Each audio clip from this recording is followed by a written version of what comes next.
Hello, John. Hello, Oliver.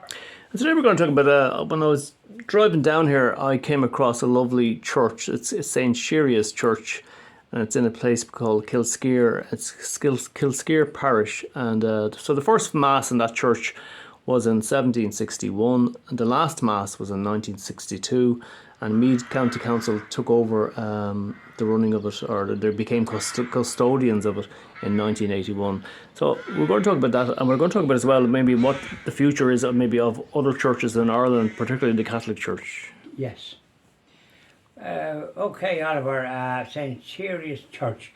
I know it because there's a Catholic church there also in Kilscare, and I go to Mass there at different times. It's a fine old church, and it has lovely stained glass windows and lovely stations at the cross. But this particular church stands out. It's in a ruin, but it has a high spire, so it must have been visible. As a matter of fact, it's visible from quite an area. So it was constructed, as you say, in 1700 and odd, and it was people were going to the church there until 1962, which is not that long ago in one's lifetime. In my lifetime, I remember 1962 quite clearly, and so. Then the population of the Church of Ireland population must have dwindled, and perhaps they went somewhere else.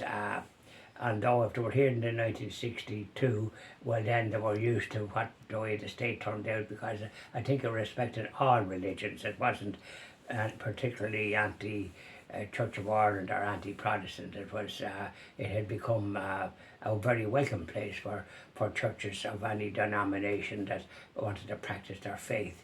It wasn't just exclusively Catholic or that sort of thing. And this church that St. Shiria, Shiria, apostrophe S. Now, funny enough, I never heard of that St. Shiria, so it must be one of these saints that I just didn't come across in my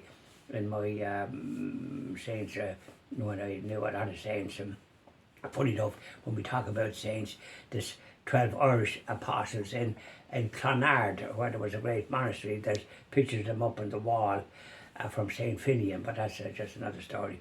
But this church that was in operation until 1962, now I think there's crows flying through it. There's no roof on it, so one wonders what happened to the roof if it was under the control of the Board of Works.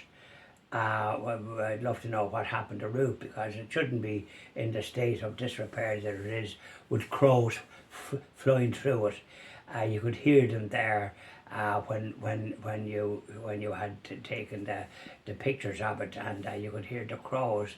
And funny enough, they say that with the way the Catholic faith now is not practiced by many people, and though I think they still need to practice the Catholic faith, because it does nourish the soul the same as you nourish the body, and you won't nourish it if you're not going to some church and saying prayers.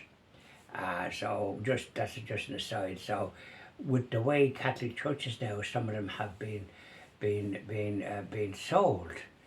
Now they've often been changed into something else, and some of these churches that were Church of Ireland originally, or Methodist or something. There was one in Dublin in James Street, funny enough, and it become a wholesaler's, a fella called Monty Harris. That was his name. He was a Jewish man, but he did a good business because he had good value, and he used to have stuff on special offer. I supplied him with Spot dog food at the time, which was a brand leader, and he'd buy 200 cases, or maybe more, and he'd put it nearly just a little bit above cost price. So he was pretty good at what he did, and he did great business, and that was in that former Methodist church in James Street. So one wonders what's going to happen our Catholic churches if people are not practicing their Catholic faith, because in Dublin If you go to Mass in Dublin, there's two collections, and one called a share collection for those parishes that there's not enough people going to keep the parish going. So the share collection is for those. I'm just mentioning that as an example of these churches perhaps closing. Now, if they close in country areas, which I think probably not so much, it'll be the city, so they can probably turn them into something by way of building. They're building in Dublin like as if it's gone out of fashion, and they're building in other areas close to Dublin, like Navan and these places. So when I see that church with the crows flying through it, it was prophesied that some of the Catholic churches it might happen that the same thing, crows flying through it. I don't know who prophesied that. I don't know, whether St. Malachi or somebody like that.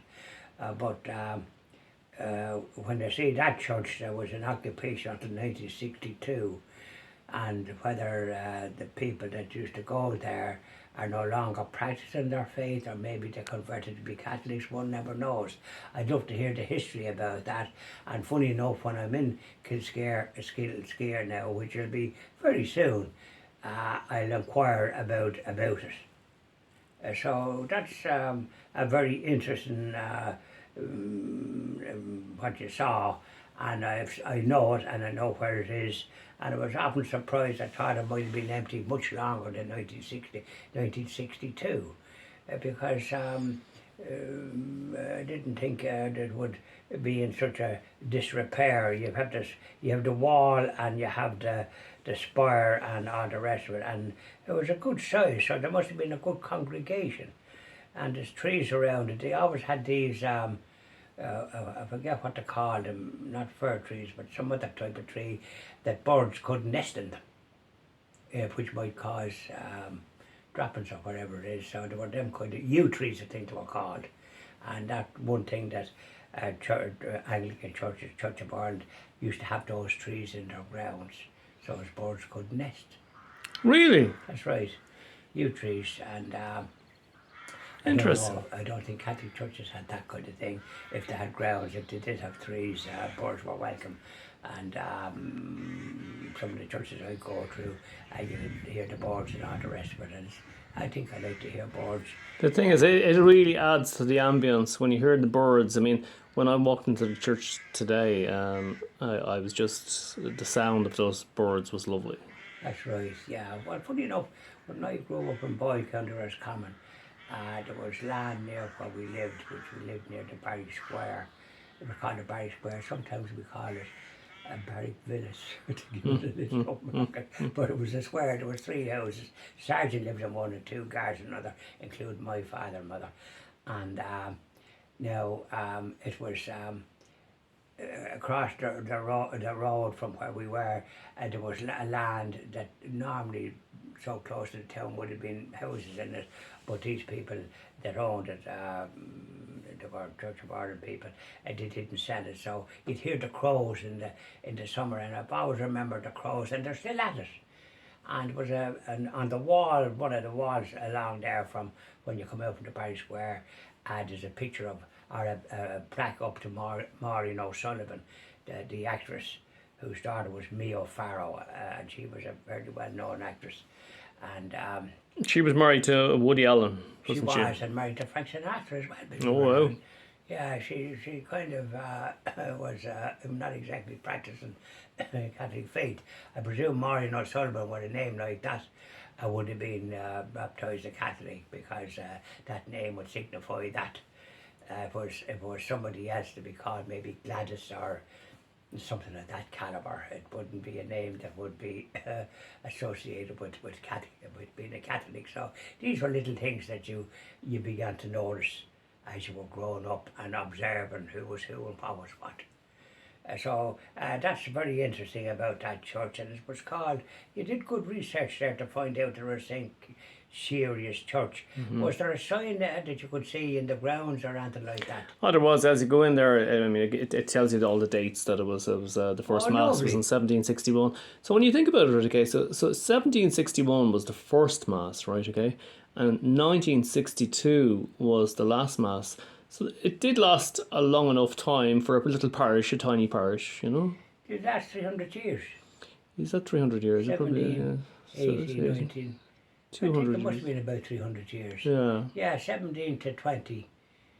19, 17, 18. Yeah, 3 years. Yeah, 300 years. Sorry, 300 years.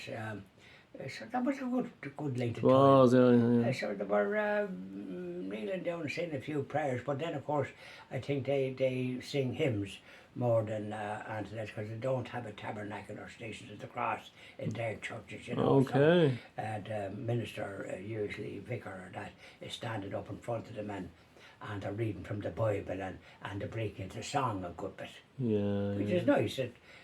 When you sing, it always uplifts you. Absolutely. Same as today now being St. Patrick's Day, I joined in the song of Hey Glory St. Patrick, and I intend to sing it later on. Very good. Okay, so we'll move on to our next video. Thank you very much, John. Thank you very much, Oliver.